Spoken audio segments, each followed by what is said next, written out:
Hello everyone. In this video I'll be translating and summarizing the latest Urdu broadcast by Aftab Iqbal to make it accessible for our English-speaking audience.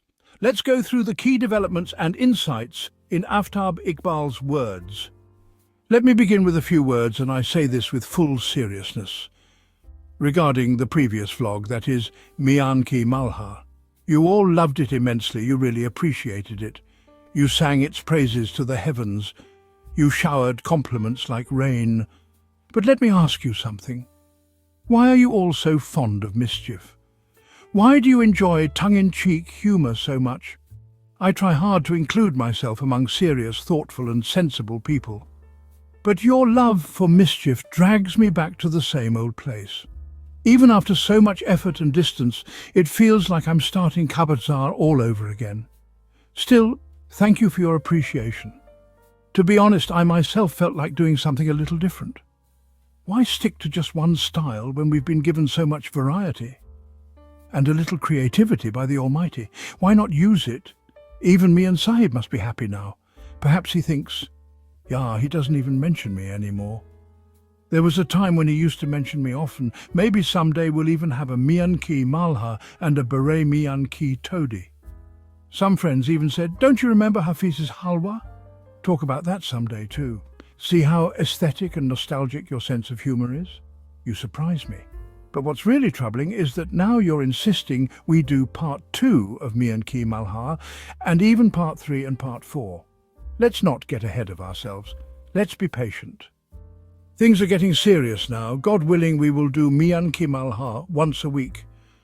Just pray that the situation doesn't deteriorate to a point where we're forced to talk very seriously, because from what I'm seeing, we might have to start doing live discussions, because the situation is moving from serious to tense, and from tense to downright dangerous. That's how it feels to me.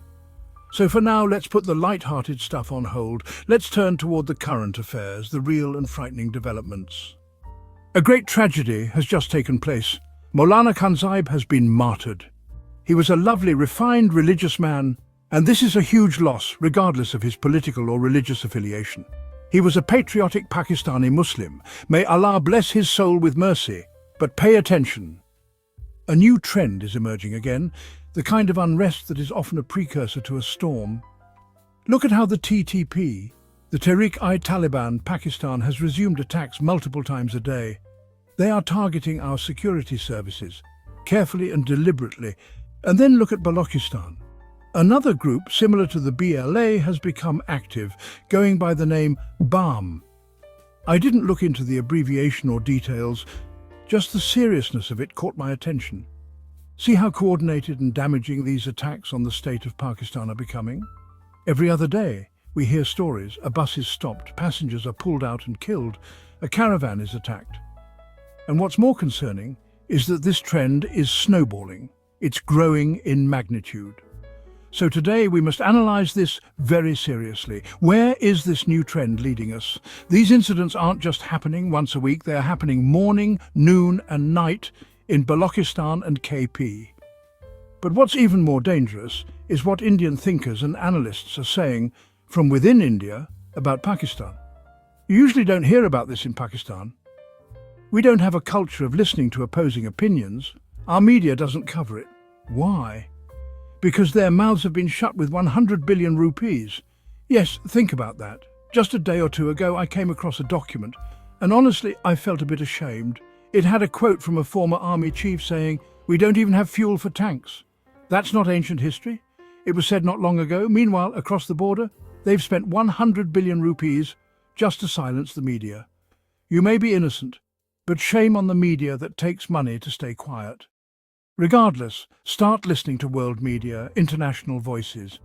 Try to understand what others are saying, piece it together, and see where the truth lies. There's a new ongoing development, as I mentioned earlier. This seems to be a carefully constructed narrative build-up. If you've worked in journalism for over 20 years and followed things minutely, you begin to notice these patterns. It's not rocket science, and many of our journalists do understand it. Sadly, some don't have the gift of insight. What can we do? Some of our journalists are only concerned with Form 45s and 47s. Now, the concerning observation is that there's increased activity in Jammu and Kashmir. It's being monitored closely. Names like Jaish and Lashkar-e-Taiba are being mentioned. A new group is reportedly emerging as a splinter of Lashkar-e-Taiba. And there's activity happening. Just the mention of this is dangerous, because this is how waters are tested. This is how initiations begin. So this bubbling situation may be a precursor to something very dangerous. As I said, this trend is developing. And if you look at the sequence of recent events, from the Maulana's murder to the mounting attacks, it's not far-fetched to imagine that something sensational might occur even in Punjab. God forbid, but we may see something major happen in Pakistani Punjab. I've thought deeply about this, and it gives me shudders. The most critical and dangerous flashpoint right now is Adiala jail, and the most endangered person is Imran Khan. I'm amazed that no one seems to be paying attention to this. Why aren't you realizing that if someone wants to create chaos, there's no better opportunity than this? Something could happen at any moment.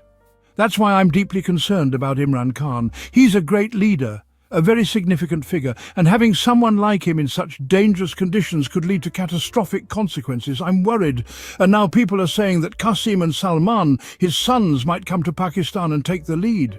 What kind of foolish thinking is that? Is their mother insane to send them here? Why would she send them into a situation where their father is already facing grave danger? This is the dead, fearful thinking of some misguided PTI workers, and it must be avoided. If Khan is to be saved, it will be by the will of Allah. But you must become the instrument, play your role. Saving Khan doesn't mean once he comes out, then we'll act. It's not about waiting for some miracle like in cricket. If Zimbabwe beats Australia, and then New Zealand beats India, and after that we defeat England, maybe we'll qualify again. This kind of defeatist mentality must be abandoned. Today there may not be any headline-breaking news, but believe me, even a single line can mean 100 things. And this dangerous trend being created now, it is the sign of a coming storm. Think about it. Where are things headed? Try to recall my scattered words from a while ago. Didn't I say, this war is inevitable, that it's a deadly, dangerous conflict? Didn't I say repeatedly, we are just one event away from a massive war? Please think about this. That wraps up our translation of Aftab Iqbal's video. I hope this English version helped you understand his message better. Please like, share and subscribe to Awami Lens to help our community grow. Don't forget to leave a comment below and let me know what you thought of this effort.